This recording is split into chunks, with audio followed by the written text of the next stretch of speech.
January 22nd was the 7-year mark of Joshua's homicide. And in Michigan, you have to wait 7 years for the statute of limitations to be up before you can get your loved one's items. And so the person that I've been dealing with for the last 7 years retired, and I had absolutely no idea how to obtain things. And the other thing I want to say about that one person that I've been in contact with was the only state police person to show me any level of kindness. And so they always answered my emails and they always answered my phone calls. But anyway, they retired. So I picked up the phone on January 22nd and I called my local Michigan State Police post to see if I could get some help. And the person that answered the phone was amazing. He probably spent a good 30 to 35 minutes on the phone with me looking up Joshua's case. Now, mind you, this is 7 years ago, and finding some names for me that might have been able to help me. So he gave me like 4 or 5 different names, but he says, try this one. He goes, because I think that he was actually there that day. So I called this phone number and he answered, and again, that phone call was amazing. And let me say, he wasn't even at work when he answered his phone.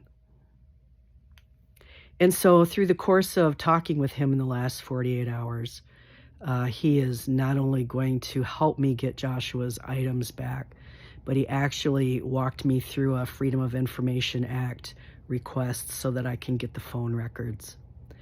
One of the other things that he said he would help me with is a weird request, but I want Joshua's clothes back. And he said, you understand the condition that those clothes are going to be in. They're not in good condition. And I said, yeah, I know that. I said, they're going to be bloody. It's going to be messy. And I already know that. I've already seen all of the crime scene photos. And he said, okay. And I started to explain to him why I feel compelled to be the one to dispose of Joshua's items. And he interrupted me and he said, Stephanie, you don't have to explain yourself to me. So you don't ever have to do that. It's okay. And throughout the course of this phone call, we talked about his wife and his kids.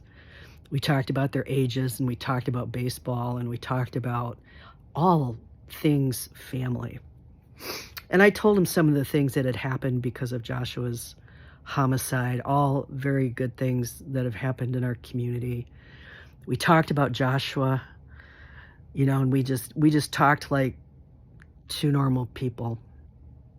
And I've been on a high since then. And the reason I've been on a high because of that conversation is because it was healing. It just becomes another little piece of healing that I've been able to do.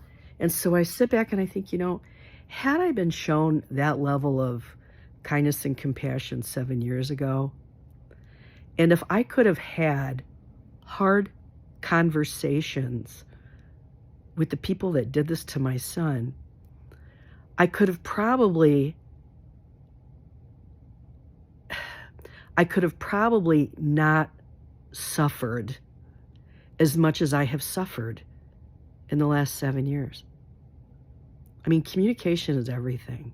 How you treat people on the worst day of their life is everything. So anyway, as I move forward and I go to get Joshua's things back, I'll keep everybody updated.